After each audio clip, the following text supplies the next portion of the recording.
अभी तक हमने यही देखा कि जो कुछ भी हम खाते हैं पीते हैं उससे हम कुछ सोच के खाते हैं ना कि इससे क्या मिलेगा। यही है बॉडी को।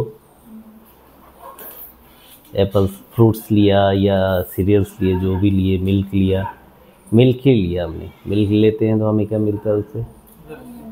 Lactose, milk sugar, lactose. उस पर लैक्टोज कार्बोहाइड्रेट का फॉर्म है। प्रोटीन मिलता है, कैल्शियम मिलता है। तो फ्रक्टोज होता है, फ्रूट में फ्रक्टोज, ठीक है। मिल्क में लैक्टोज होता है, मिल्क शुगर। तो द थिंग इज़ कि आप मिल्क लेते हो, उससे प्रोटीन, कैल्शियम और आपका कार्बोहाइड्रेट, तीनों चीज़। तो ये जाने के बाद क्या होगा? टूटेगा, डाइजेशन होगी इसकी। डाइजेस्ट होने के बाद जब ये बनेगा तो या तो वो मतलब छोटे छोटे कंपाउंड से बड़े में बनेगा या बड़े से छोटे में बनेगा, ठीक है। तो ये ब्रेक डाउन होता है और फॉर्मेशन होता है, या तो ब्रेक डाउन होगा या फॉर्मेशन होगा। जैसे कार्बोहाइड्रेट है, कार्बोहाइड्रेट कॉम्प्लेक्स फॉर्म में है, ठीक है। पॉलीसेक्राइड है, टूट के मोनोसेक्राइड में हुआ, या मोनोसेक्राइड से बन के पॉलीसेक्राइड में हुआ, ठीक है। फिर मोनोसेक्राइड टूट के एटीपी एनएडीपी दे रहा है। तो ये रिएक्शन हमारी बॉडी में चलते रहते हैं, ठीक है। ये जो कंटिन्यूअस हमारी बॉडी में रिएक्शन होते हैं, ये दोनों काम हो रहा है, टूट भी रहा है और बन भी रहा है, ब्रेक डाउन भी हो रहा है और फॉर्मेशन भी हो रहा है, ठीक है। इस ब्रेक डाउन और फॉर्मेशन दोनों को मिला के हम एक सिंगल नाम से जानते हैं, मेटाबॉलिज्म। इसको हम क्या बोलते हैं? मेटाबॉलिज्म, ठीक है। तो मेटाबॉलिज्म में दो चीज़ें हो रही हैं, बात करते हैं।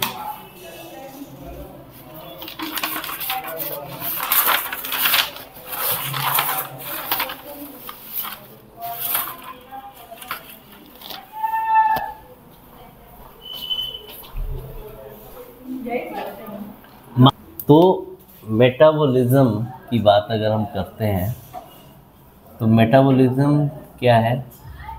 ब्रेकडाउन और फॉर्मेशन, तो दो चीज़ें। हमारी बॉडी में जो भी रिएक्शन हो रहे हैं उन रिएक्शन को हम क्या बोलते हैं?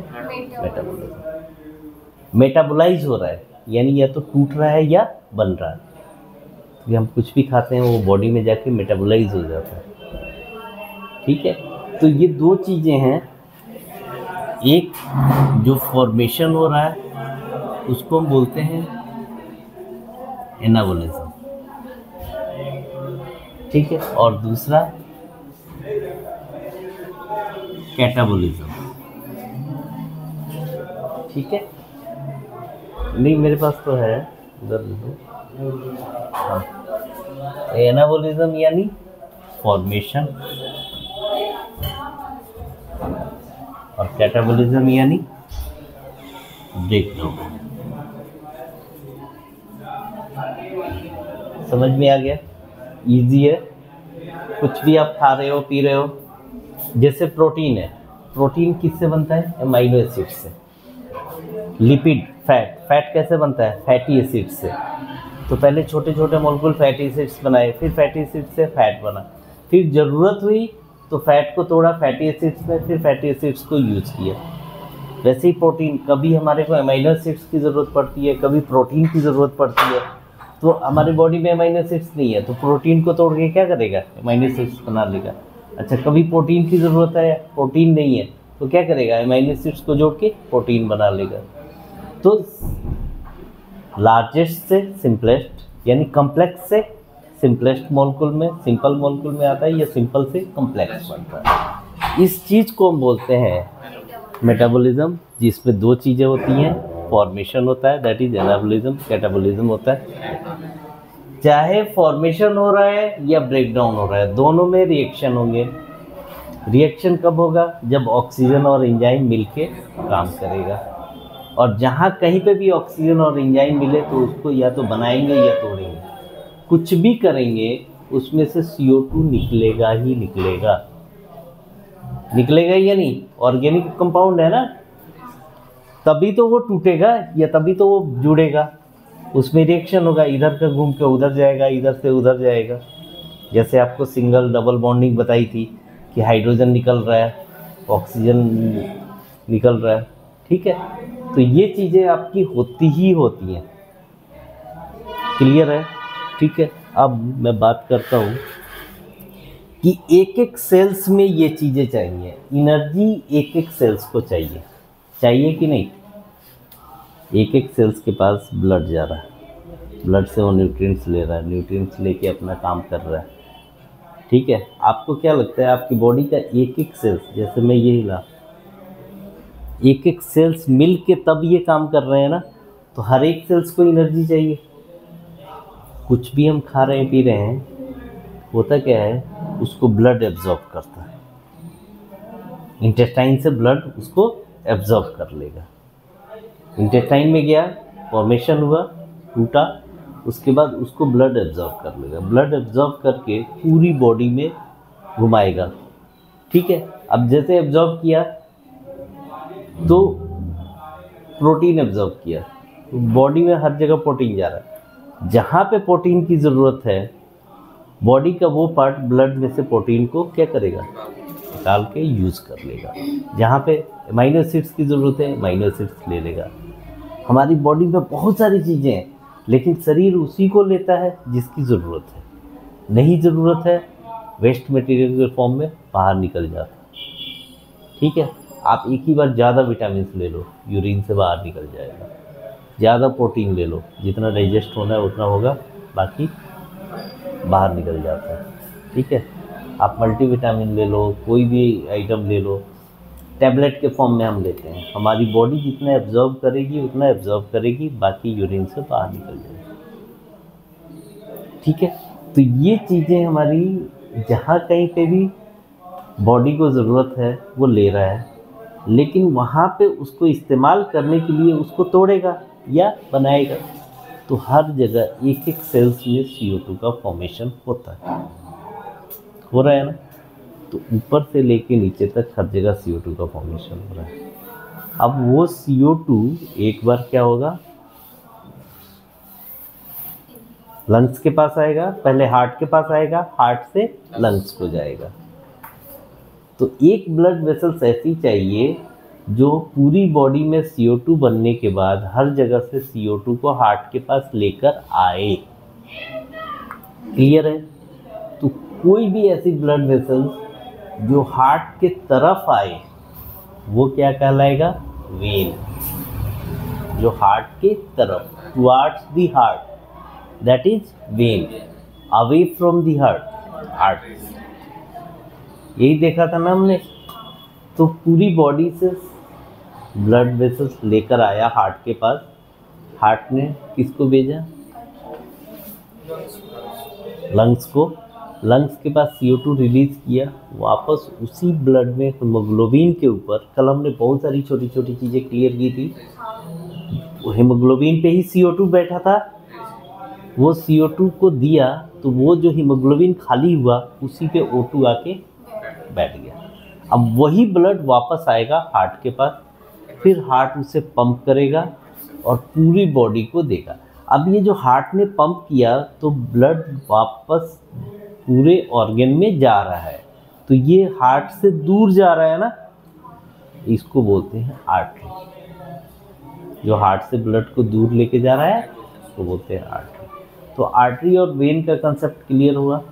कोई भी ब्लड वेसल्स जो हार्ट के तरफ आए वेन, हार्ट से दूर के लेके जाए आर्टरी, क्लियर यहाँ तक, वेरी गुड।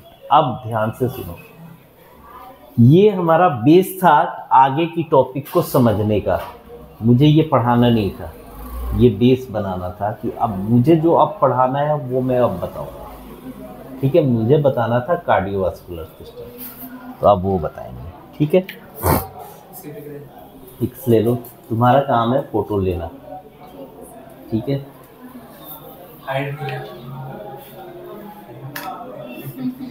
चलो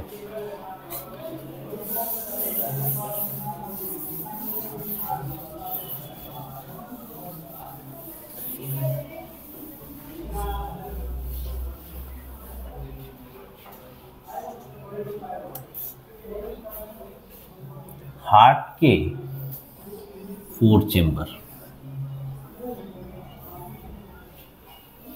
ये हार्ट है, ओरिजिनल हार्ट जैसा भी हो, हमारा हार्ट ऐसा है, ठीक है। हार्ट के 4 चेम्बर, ठीक है।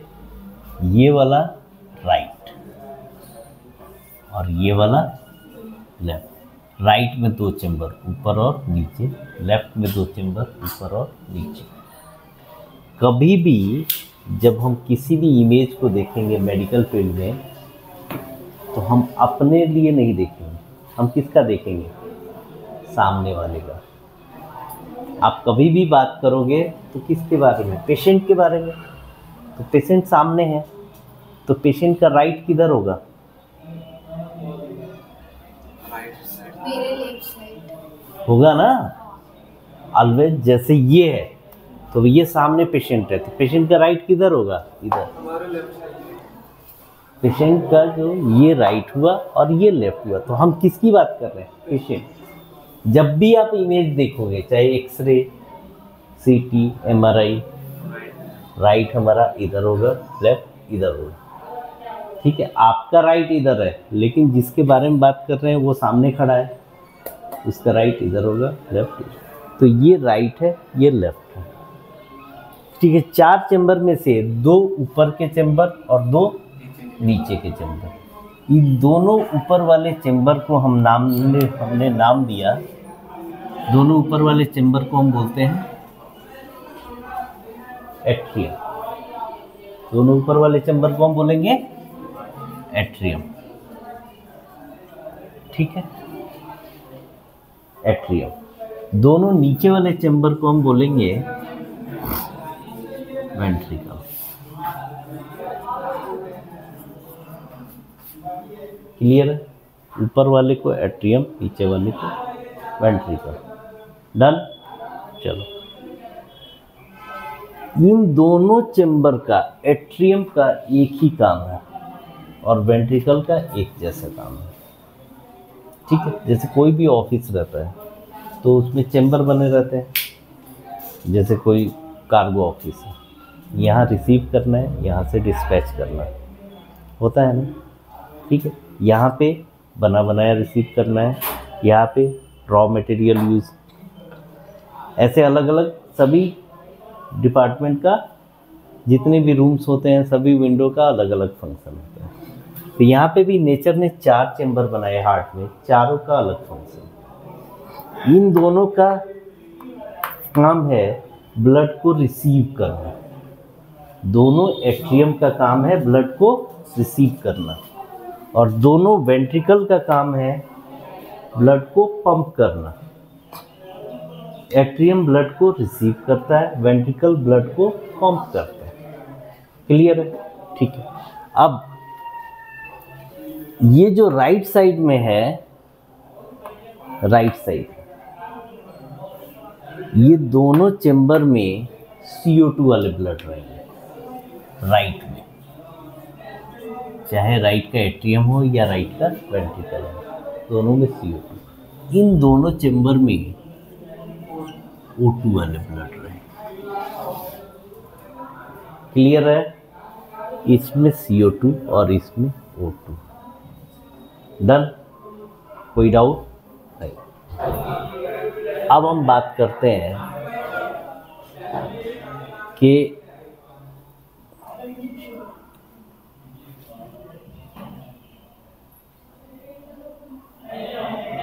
पूरी बॉडी से, ये दोनों चेम्बर का काम आपको समझ में आया? एक बार मैं लिख भी देता हूँ।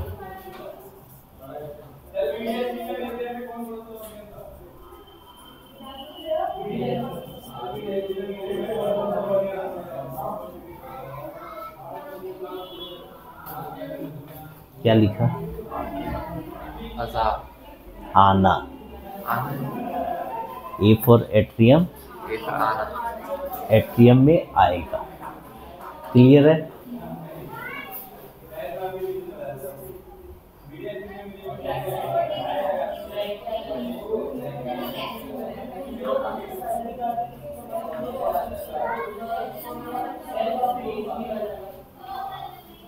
क्या लिखा?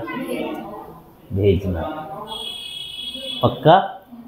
We for ventricle. देखो कुछ एक्सेंट का फर्क होता है। ये क्या लिखा है बताओ? भेजना लिखा है ना।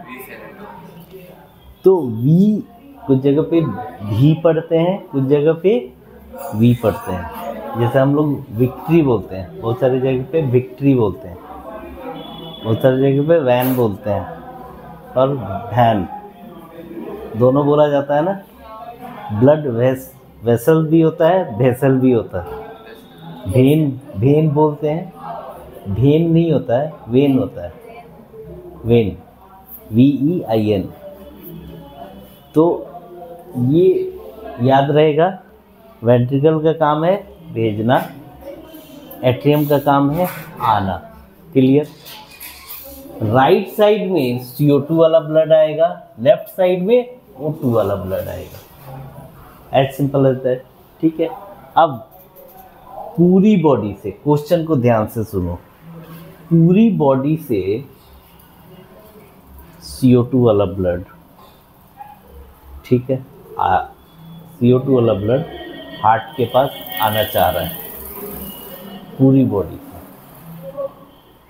ठीक है, तो किसके पास आएगा?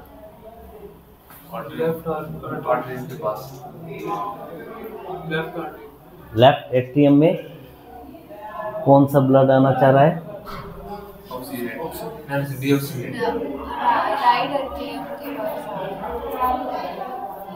कौन सा ब्लड आना चाह रहा है? तो कौन से चैम्बर में आएगा? देखो दो बातें हैं, एक तो आना चाह रहा है तो आएगा एट्रियम में। क्लियर हो गया? आएगा तो एट्रियम में, वेंट्रिकल में थोड़ी आएगा, एट्रियम में आएगा। अब कंफ्यूजन किस चीज़ में है? राइट में आएगा कि लेफ्ट में? वो मैं पहले ही लिख चुका हूँ। क्लियर है?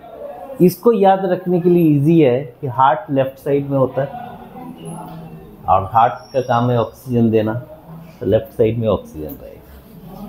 ऐसे याद रखना है कि लेफ्ट में ऑक्सीजन रहेगा, राइट में CO2 रहेगा। राइट के दोनों चैम्बर में CO2, लेफ्ट के दोनों चैम्बर में O2।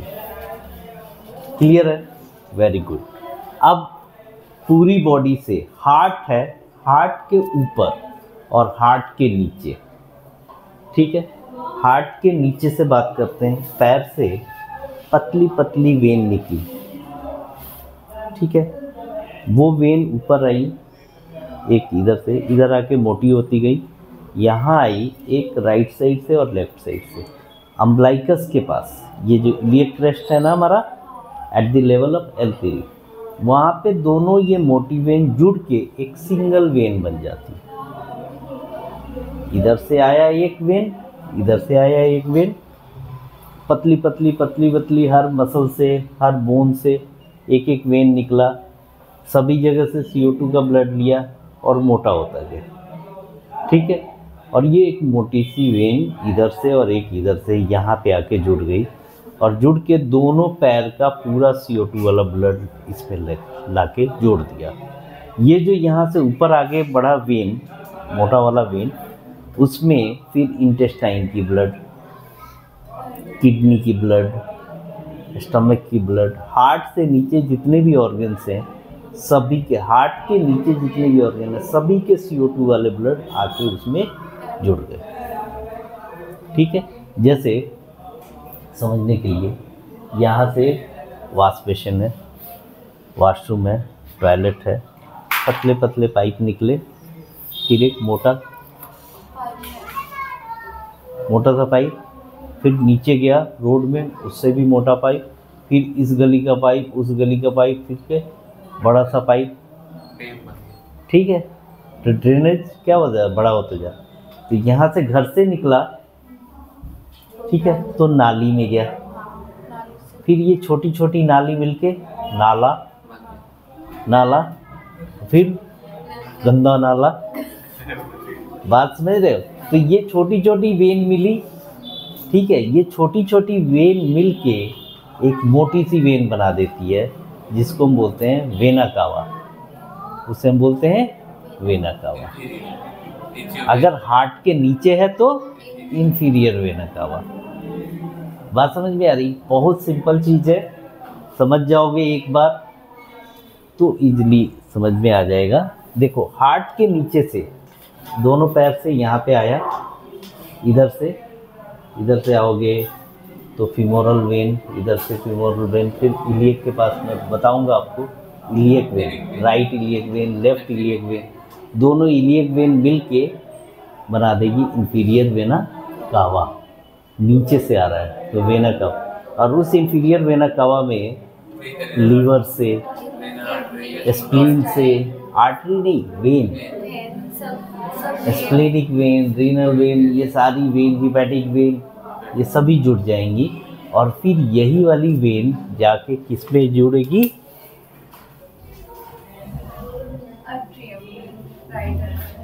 ठीक है, तो ये कौन सी वेन थी हमारी? इंफीरियर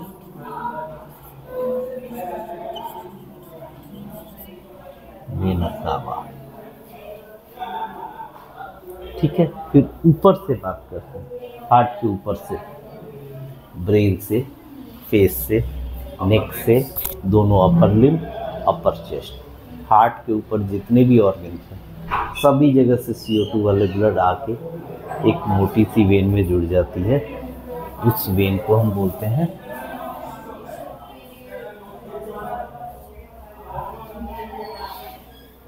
सुपीरियर वेना कावा, और ये होता है, सुना हुआ है ना, पक्का सुना है, इंफीरियर वेना कावा, सुपीरियर। तो पूरी बॉडी से ब्लड CO2 वाला आ गया, ऊपर से इंफीरियर वेना कावा, नीचे से सुपीरियर वेना कावा। ब्लड को लेकर हार्ट के पास आ रहा है तो वेन ही आएगा ना, आर्टरी तो नहीं आएगी। क्लियर है? अब इस चेंबर में CO2 वाले ब्लड आ गया, इधर नहीं जा सकता क्योंकि इधर कौन सा ब्लड रहता है, O2, तो ये परमिएबल नहीं है, ये इसकी वाल परमिएबल नहीं है, अंदर से परमिशन नहीं देता। ठीक है, तो फिर इसको कहाँ आना पड़ेगा? ये CO2 वाला ब्लड यहाँ पे क्यों आया? कि हार्ट उसको भेज सके CO2 रिलीज करके O2 लाने के लिए। ठीक है, हार्ट हमारा क्या है? मेन ऑफिस है, मेन ऑफिस है, ये हमारा ट्रांसपोर्ट का ऑफिस है।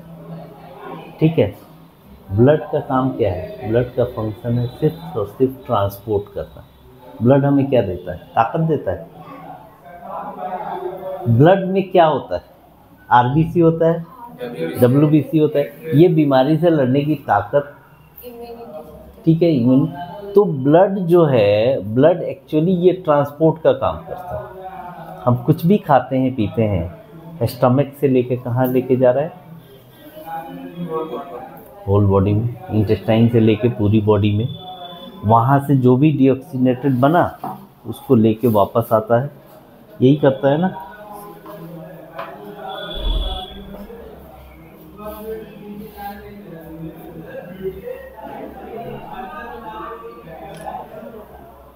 सॉरी, तो ब्लड का काम ही है ट्रांसपोर्ट का, और ये ट्रांसपोर्ट का ऑफिस है।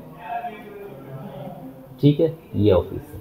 इस जगह सभी जगह से CO2 वाला ब्लड लाके दे दिया है। अब हार्ट को उसको पंप करके भेजना है। किस लिए भेजना है? O2 लेके आ सके। ठीक है, तो भेजने का काम कौन करेगा? एट्रियम करेगा। भेजने का काम एट्रियम करेगा। भेजने का काम वेंट्रिकल करेगा। सॉरी, कौन करेगा भेजने का काम? ये तो आ रहा है ना, भेजेगा कौन?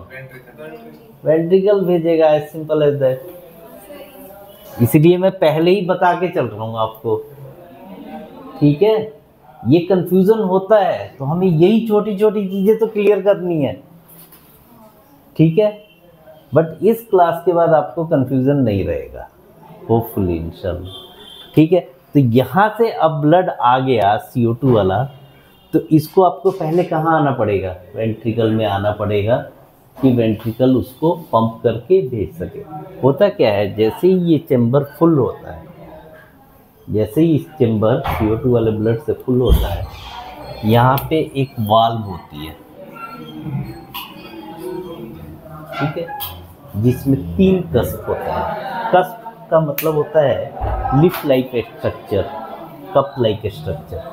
3 कस्प होते हैं ऐसे, जो कि जैसे ही इधर से प्रेशर पड़ता है, ये तीनों कस्प ऐसे खुल जाते हैं और पूरा का पूरा ब्लड कहाँ आ जाता है। क्या बोलते हैं सर, स्प्लिंटर भी बोलते हैं। नहीं, अभी बता रहा हूँ। वो 3 वहाँ पे एक ओपनिंग होती है जिसमें 3 कस्प होते हैं। उस ओपनिंग को में 3 कस्प होते हैं। जैसे ही वो चैम्बर प्रेस करता है भरने के बाद, तो ये तीनों कस्प ऐसे ओपन हो जाते हैं और वो ब्लड आ जाता है। इस कस्प को हम बोलते हैं वाल्व। दूसरे कस्प वाल्व। 3 कस्प होते हैं, इसलिए बोलते हैं ट्राइकस्पिड वाल्व। इसको हम बोलते हैं ट्राइकस्पिड वाल्व। एक्चुअली ये वाल्व का कंसेप्ट क्या है, वाल्व का आपने देखा है कहीं? वाल्व देखा है? कहाँ देखा है? लगाते हैं पानी। है? पानी वाला। और कहाँ देखा है? कहीं नहीं देखा है। साइकिल चलाया है? साइकिल में हवा भरते हो, उसमें वाल्व नहीं होता? होता है। फुटबॉल खेला है कभी? हवा भरते हो, वाल्व होता है। गैस घर में यूज़ करते हो, वाल्व होता है। हैंड पंप यूज़ किया है, हैंड पंप में वाल्व होता है। वाल्व सभी जगह, चाहे दुनिया में कहीं पे भी देखो, वाल्व का एक ही कंसेप्ट है कि उसमें चला जाता है, वापस नहीं आता। चाहे नल की बात करें, वाल्व बंद कर दो, बंद हो जाएगा, ओपन कर दो, चला जाएगा। तो वन वे ओपनिंग वाल्व का कंसेप्ट है, वन वे ओपनिंग। उधर क्या हो गया? इधर से बंद है ना? अच्छा, इधर से खुला हुआ है। तो वाल्व का कंसेप्ट है वन वे ओपनिंग। आप फुटबॉल में हवा भरते हो, इधर से चला जाता है, जैसे ही निकालते हो बंद हो जाता है। यस और नो? ठीक है। गैस सिलेंडर है, लगाते हो, गैस आना शुरू हो गया, निकाल दिया, बंद हो गया। तो valve is the one way opening system. यहाँ से ब्लड जब कॉन्ट्रैक्ट होता है, ये वाला चैम्बर, तो वाल्व खुलता है, ब्लड इधर आ जाता है, लेकिन वापस नहीं जा सकता, वापस नहीं जा सकता। और वाल्व लगाया ही वहीं जाता है जहाँ से सिर्फ आ सके, वापस नहीं जा सके। मछली पकड़ने के लिए जो जाल होता है, वो भी क्या है? वाल्व है। वाल्व का मैकेनिज्म वन वे ओपनिंग। आ सकते हैं, जा नहीं सकते। जो लकड़ी की मछली बनाने, लकड़ी का बनाते हैं मछली, पर पता नहीं तुम लोगों ने देखा हो या नहीं देखा हो। देखा है? जो पतली पतली लकड़ी से जाल एक बनाते हैं ऐसे, उसमें क्या होता है, वो बनाते कैसे हैं मैं बता रहा हूँ आपको।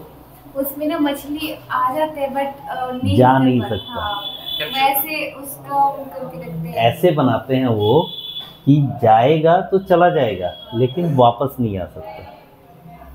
तो वो, और मतलब बिल्कुल देसी वाल्व है, ठीक है। That is also valve. उसमें इवन कि सांप वगैरह भी चले जाते हैं, वापस नहीं आ सकते, निकल नहीं पाते। हाँ, तो अब हम बात करते हैं, ये जो वाल्व है इसका एक्चुअल नेम क्या है। ये एक्चुअल नेम राइट का एट्रियो वेंट्रिकुलर वाल्व, राइट का एट्रियो वेंट्रिकुलर वाल्व। ये सेंटर में होता है। हाँ, दोनों चेंबर के बीच में सेंटर में। तो ये वाल्व कहलाता है एट्रियम और वेंट्रिकल के बीच का वाल्व। किस साइड? राइट का। राइट का एट्रियोवेंट्रिकुलर वाल्व, जो कि नेचर वाइज 3 कस्प वाला होता है, इसलिए इसको हम ट्राइकस्पिड वाल्व भी बोलते हैं। सेंटर नेम इसका। ठीक है, tricuspid valve. Right atrioventricular valve 3 cusp वाला वाल्व। ठीक है, अब ब्लड वेंट्रिकल के अंदर आ गया, वेंट्रिकल पंप किया, भेजेगा। कहाँ जाना चाहिए यहाँ से ब्लड? लंग्स में। लंग्स में। तो यहाँ से एक मोटी सी वेसल लेके ऐसे ब्लड को लेके निकलती है, ब्लड को लेके निकलेगी और निकल के थोड़ा सा हार्ट से हल्का सा ऊपर जाके राइट और लेफ्ट साइड, एक राइट लंग्स में और एक लेफ्ट लंग्स में घूमता है। ठीक है, अब आपको बताना है कि इस वेसल्स का हम क्या नाम देंगे। सबसे पहला क्वेश्चन, आर्टरी है या वेन? तुम बताओ। ये सर वेन लेके जाती है। Away from the heart, away from the heart क्या कहलाएगा? आर्टरी। मैं आपको हथियार दे चुका हूँ, चलाना है। हार्ट से दूर जा रहा है ना, तो वेन क्यों बोला? आर्टरी है। ठीक है, अवे फ्रॉम दी हार्ट, गलती की कोई भी चांसेस नहीं होनी चाहिए। ठीक है, हार्ट से दूर जा रहा है तो इसको क्या बोलेंगे हम? आर्टरी। लंग्स में जा रहा है तो पल्मोनरी आर्टरी।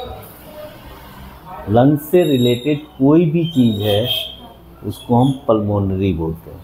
जैसे लंग्स का डॉक्टर पल्मोनोलॉजिस्ट, लंग्स की आर्टरी पल्मोनरी आर्टरी, लंग्स की when pulmonary vein, lungs disease pulmonary disease, lungs का टीबी पल्मोनरी कॉक्स। लंग्स से रिलेटेड जो भी हो उसको हम क्या बोलेंगे? पल्मोनरी। पल्मोनोलॉजिस्ट का नाम सुना है? पल्मोनोलॉजिस्ट सुना है ना? नहीं सुना? तो पल्मोनोलॉजिस्ट जो डॉक्टर होता है, जो फेफड़े का जो डॉक्टर है, उसको हम क्या बोलते हैं? पल्मोनोलॉजिस्ट। ठीक है, लंग्स की जो डिजीज है, pulmonary disease, pulmonary artery, pulmonary vein, तो लंग्स से रिलेटेड जो भी होगा उसे हम क्या बोलेंगे? पल्मोनरी। तो इसको हम यहाँ से नाम दे देते हैं पल्मोनरी आर्टरी। और ये पल्मोनरी आर्टरी यहाँ से जाके 2 ब्रांच में डिवाइड हो रही है, राइट और लेफ्ट। तो इसको हम या तो मेन पल्मोनरी आर्टरी बोल देते हैं, और इसको राइट पल्मोनरी आर्टरी और लेफ्ट पल्मोनरी आर्टरी। तो इसको हम बोल देते हैं मेन पल्मोनरी आर्टरी, या फिर हम इसको बोलते हैं पल्मोनरी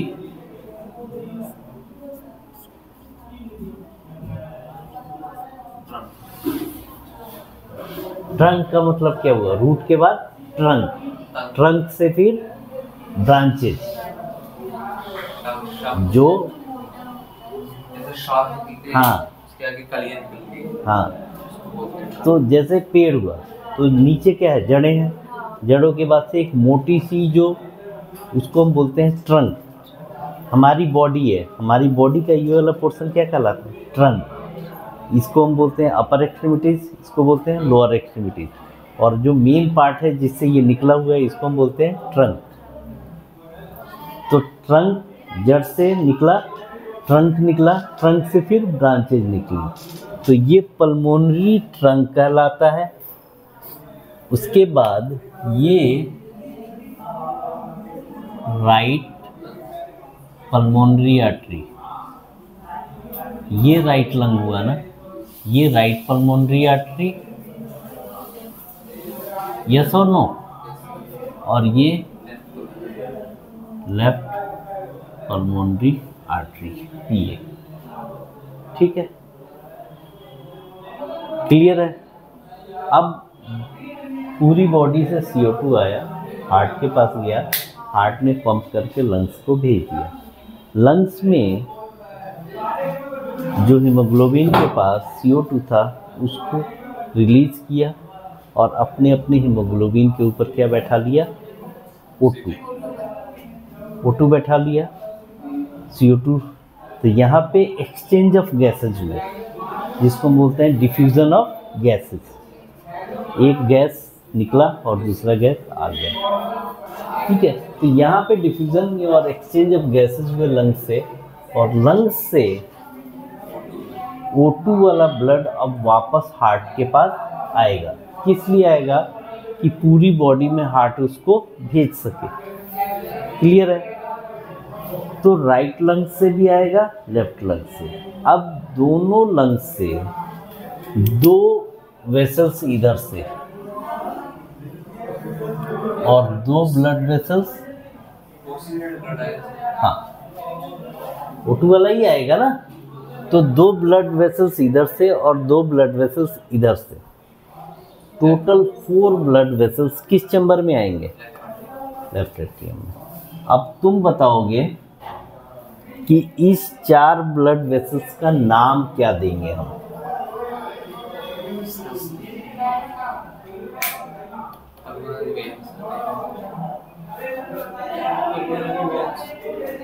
बताओ।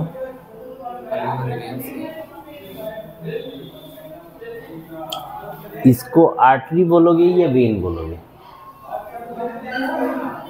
आर्टरी बोलेंगे क्योंकि वो लेके आ रहे हैं। तो टुवर्ड्स द हार्ट क्या कहलाता है? अवे फ्रॉम द हार्ट, जो हार्ट से दूर जाता है वो क्या है, जो लेके आ रहा है वो, तो ये लेके आ रहा है ना, तो इसको क्या बोलोगे। और लंग्स से लेके आ रहा है तो एज सिंपल एज दैट, कि इसमें रटने वाली चीज नहीं है। सच्चाई ये है कि रटना नहीं है, डिस्कशन करना है। कल आपने डिस्कशन किया घर जाके? नहीं किया है?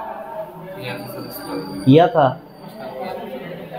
चलो अब कल की क्लास और आज की क्लास दोनों मिलके पूरा डिस्कशन करना है, ठीक है। तभी जाके ये आपको बिल्कुल, देखो यहाँ पे जो आप पढ़ रहे हो ना, पर डे इसको फाइनल टच दे के सील्ड करते जाओ कि इसको फिर दोबारा देखने की ज़रूरत हमें नहीं पड़े। इसको फाइनल टचअप देते जाओ, क्योंकि देखो फाइनल टचअप नहीं देने का सिर्फ एक रीज़न होना चाहिए, समझ में नहीं आना। आपको जब समझ में आ जा रहा है तो उस पर बिल्कुल ठप्पा लगाते जाओ, ये डन, इस डन डन, डेली कुछ ना कुछ डन करते जाओ, ठीक है। तो ये 4 pulmonary vein, total 4 pulmonary vein,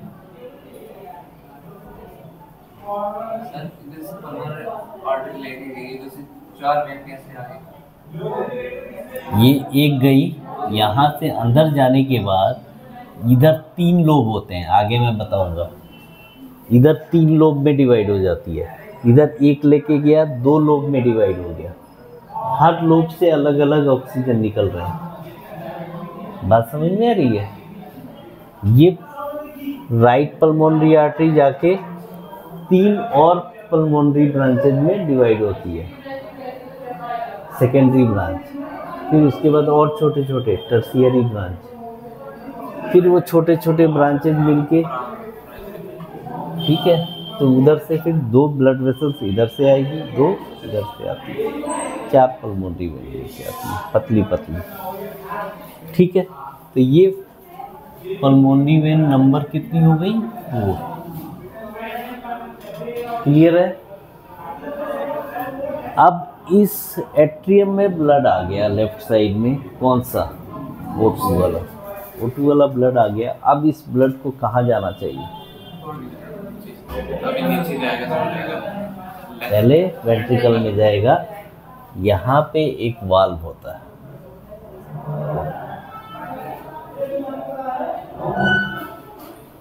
यहाँ पे जो वाल्व है, this very valve is known as what? Exactly.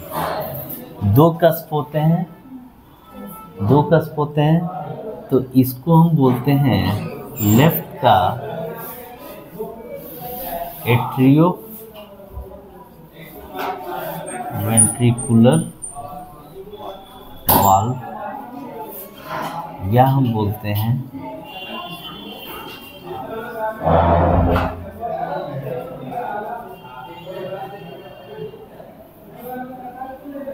Left की एट्रियोवेंट्रिकुलर वाल्व या बाइकस्पिड। क्लियर है? डन। चलो, ये बाइकस्पिड इसलिए भी कहलाता है, ये हार्ट में सिंगल वाल्व है जिसमें दो कस्प होते हैं। आप और भी जगह देखेंगे, यहाँ पे जब ये राइट वेंट्रिकल जब पंप करता है तो पल्मोनरी आर्टरी से ब्लड जाता है। ये बैकफ्लो नहीं हो इसके लिए यहाँ पे भी वाल्व लगता है।